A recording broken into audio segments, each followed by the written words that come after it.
Hello, everyone. My name's Eloisa Ramos, and today we are studying the text of A Course in Miracles. And my friend Connie is here to help us. We're studying this together. And we left off on chapter 6. We are starting with the introduction. And the chapter is called The Lessons of Love. And let's see. The introduction, okay, it's just 2 paragraphs, so I'll take the first one. The relationship of anger to attack is obvious, but the relationship of anger to fear is not always so apparent. Anger always involves projection of separation, which must ultimately be accepted as one's own responsibility rather than being blamed on others. Anger cannot occur unless you believe that you have been attacked, that your attack is justified in return, and that you are in no way responsible for it. Given these 3 wholly irrational premises, the equally irrational conclusion that a brother is worthy of attack rather than of love must follow. What can be expected from insane premises except an insane conclusion? The way to undo an insane conclusion is to consider the sanity of the premises on which it rests. You cannot be attacked. Attack has no justification, and you are responsible for what you believe. Okay, well, there's a lot here. Let's just take it by line. Okay, the relationship of anger to attack is obvious. Yes, it is. We think that we have been attacked and that, our anger is a reflection of that belief, right? So I'm angry and someone did this to me, or, you did that, I didn't like it, and that made me angry. Okay. But the relationship of anger to fear is not always so apparent. Okay. So let's see what it says about that relationship. And it says that anger always involves projection of separation. Okay. And to project separation is to perceive that that people are going to have separate interests, are going to work against me, people can, if they choose to, attack me or be in conflict with me. And so it implies fear. Okay. So when we express anger, we are perceiving someone as separate from us. And if anything that's separate from us, we are going to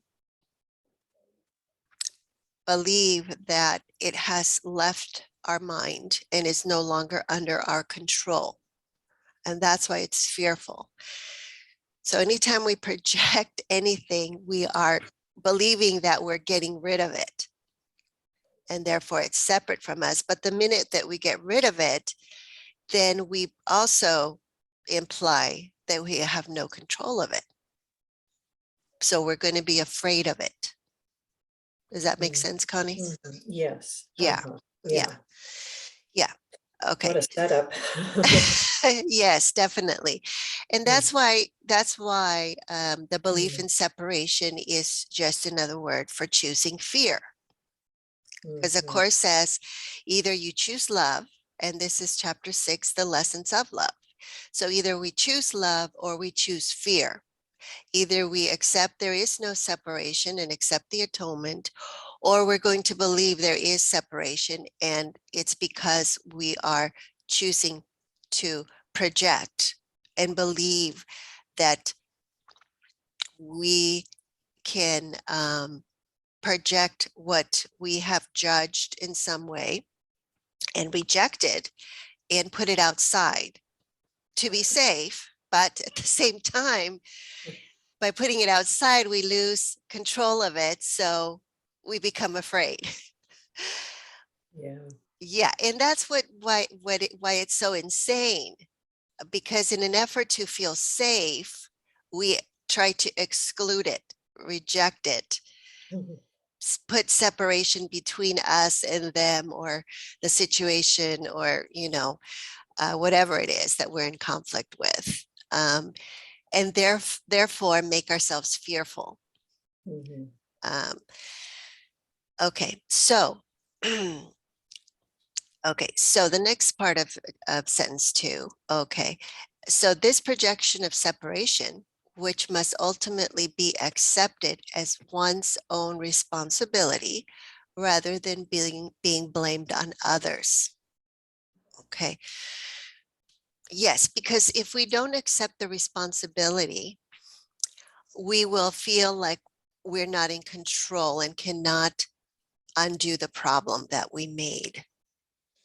So the mind that chooses to project separation perceives separation as a decision from somebody else and not from our own mind. Um, so I will say, well, yes, they did such and such and such and such, and that is, that's that's disrespectful to me, and now my feelings are hurt and I'm angry at that person. Okay. Mhm. And um, so so they shouldn't have done that because they chose to attack me, and they chose to be separate from me. Okay, so it's their fault. Okay, because they did something wrong. They shouldn't have done that. Okay, so that's the whole thing there. And I'm angry and I'm justified. Okay, so number 3, anger cannot occur unless you believe that you have been attacked, and that's what I believe, that you disrespected me. And of course, that's my judgment of your behavior. And that's my interpretation of your behavior. And I don't accept your explanation that you weren't trying to be rude, you weren't trying to be disrespectful, um, because it's my judgment that I listen to, and I accept to be, and I accept it as a fact. I don't question it. Um, Mhm. and so it says that your attack is justified in return. Yes, so I feel justified, and that you are in no way responsible for it. So I decide I'm not going to talk to you. Okay. And I'm choosing separation, but I'm not accepting responsibility for it. Okay. so, so given these 3 wholly irrational premises, it's almost like I judged that you did something bad, and therefore I got upset over it, and therefore I was angry at you and decided to punish you by not talking to you. Okay. And it's all your fault. Okay. You're guilty and I'm innocent. Okay. So, so given these 3 wholly irrational premises, the equally irrational conclusion that a brother is worthy of attack rather than of love must follow. And I don't feel bad about it at all.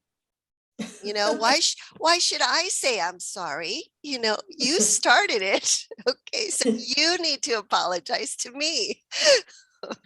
Mhm. Okay.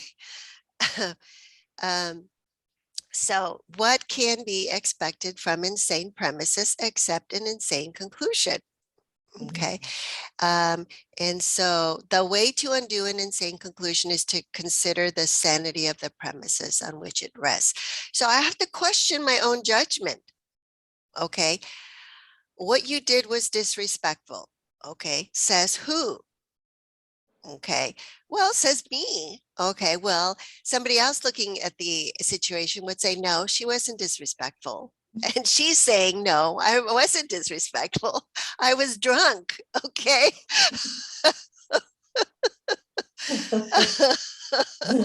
Uh, so anyway, um, so so here's the bottom line, number 7. Okay, you cannot be attacked. Okay, all right.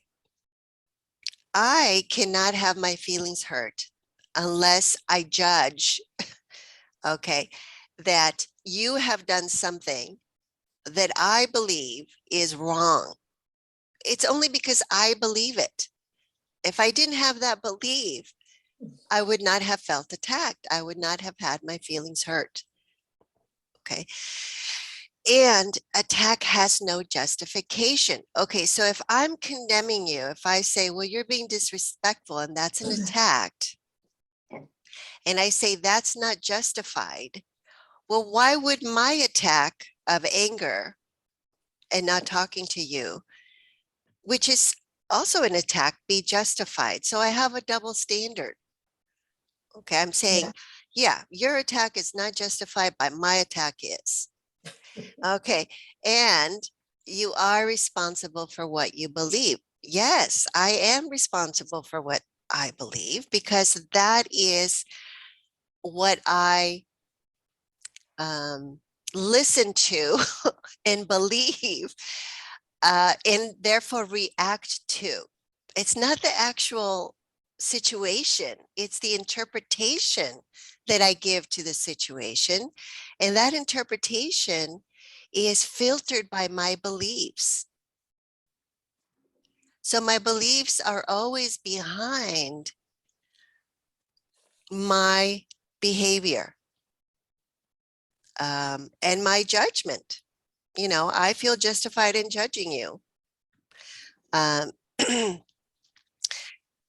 because I believe that um, that disagreeing with me, your best friend, is to be disrespectful. You know, you're supposed to respect me as your friend and not side with somebody else. You're supposed to be loyal to me. Okay, so these are all my beliefs about our relationship and about how you should behave. And if you don't behave that way, you know, I'm going to feel justified in attacking you because that's what I believe. That's what I believe. You know, I believe in special love, right? So, so it's all about what I believe. Okay. So, okay. Yeah. Yes, Connie. Well, I have an example that's really crazy, but with our cat. And so we finally put this table lamp back out that's very special. And we've had to put things away and up and all that. But anyway, the dreaded thing happened. He got up there and knocked that lamp down. And I was like, oh, crud. And so my reaction was, okay, I'm not going to speak to you. I'm going to ignore you the rest of the day. And I thought, oh, how ridiculous that is. And that's exactly what my parents would do. They would just stop talking to me rather than just, talking about things. But anyway, it was just funny to catch myself doing that with the cat over, well, yeah, this belief that we have, this lamp is, it's special, it's one of a kind, and God forbid anything happens to it. And yeah. Yeah. Yeah. And the cat attacked you by attacking your lamp, which you cherished. And I withheld love. I'm like, I'm Yes, not gonna love you now. that's right. And you felt justified in your Right. in your punishment, like the cat cares whether you talk to Yeah, him or the not. It's like goes on with his day, and I'm pouting. Anyway, that Yeah. just made me think of that. It's funny. Uh-huh. It's Yes, insane. it is. And just helping me to really get to that, okay, it is. How am I interpreting this situation? Mm-hmm. Yeah. Mm-hmm. Mm-hmm. And then you can realize that the only one that is responsible for how you feel and Yeah. for your pain and for your suffering is, Me, of yeah, course. my own Yeah. thinking, my own beliefs. Yeah. Yeah. And but you can change that, once you recognize, okay, so it's not really you unless you identify with your beliefs. Yeah. Okay. It's not my true self. It's not your true self. So you can change those beliefs so that you don't have to keep repeating this behavior and you don't have Yeah. to suffer. Mhm. Yeah. Yes, because there will be many other things that will be not so. Actually, Because he's a good teacher. yes, because that's what kitties do. Yeah. Yep. They like to jump on things and yeah. Uh-huh. Okay. Okay, number two. All right.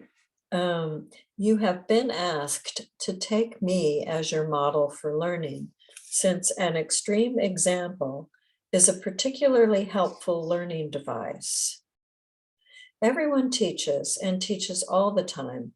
This is a responsibility you inevitably assume the moment you accept any premise at all, and no one can organize his life without some thought system. Once you have developed a thought system of any kind, you live by it and teach it. Your capacity for allegiance to a thought system may be misplaced, but it is still a form of faith and can be redirected. Mm-hmm. Mm-hmm. Yes, so please dissect that for us. Okay. Okay, so you have asked to take me as your model for learning. So that would be Jesus as the me, since an extreme example is particularly helpful for a learning device. Okay, so he's saying, I am an extreme example of love, the practice of love. Okay, I am the way, the truth, something like that. I am the Mhm. truth and the way. So I am a teacher, okay, and you can learn from me, okay, because I turn the other cheek, Mm. okay, and that's an extreme example. Not many of us are going to be able to just turn the other cheek if we get slapped, right? It reminds me of the of the Oscars, but anyway. Yeah, right. He did a very good job with that. He did a very good job, yeah. Yeah, he turned the other cheek. But he didn't turn the other cheek. Okay. But but at least he did not attack Will. You He see did what I'm not, saying? yeah, yeah, Yes, you're yeah. right, yeah. So two. So everyone teaches and teaches all the time. Okay.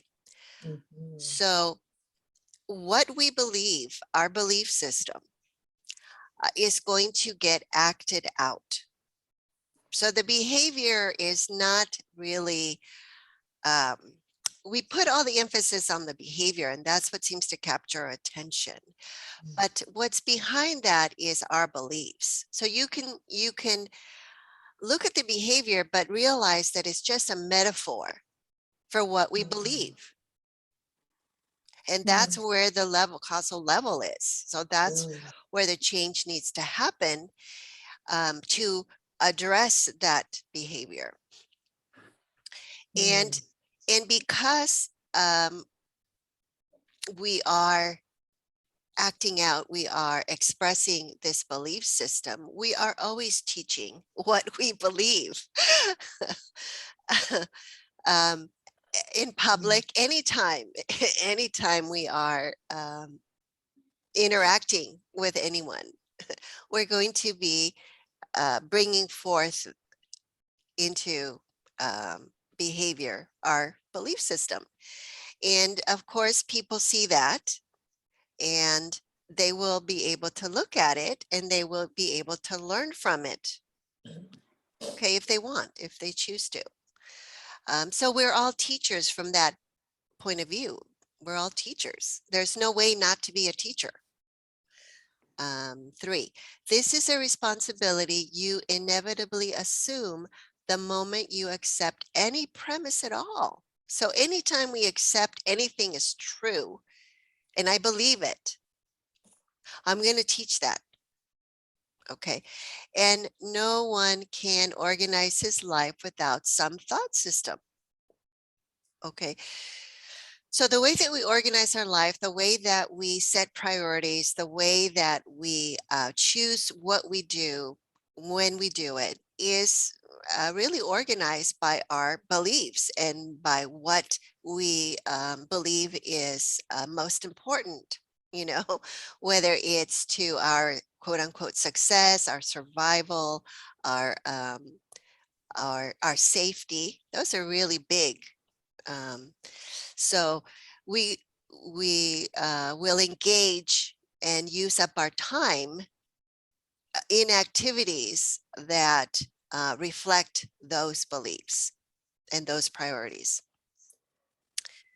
I remember once we did an exercise where they had us do a circle and they say, okay, that's your day, 24 hours, split it up into the different times of what you do.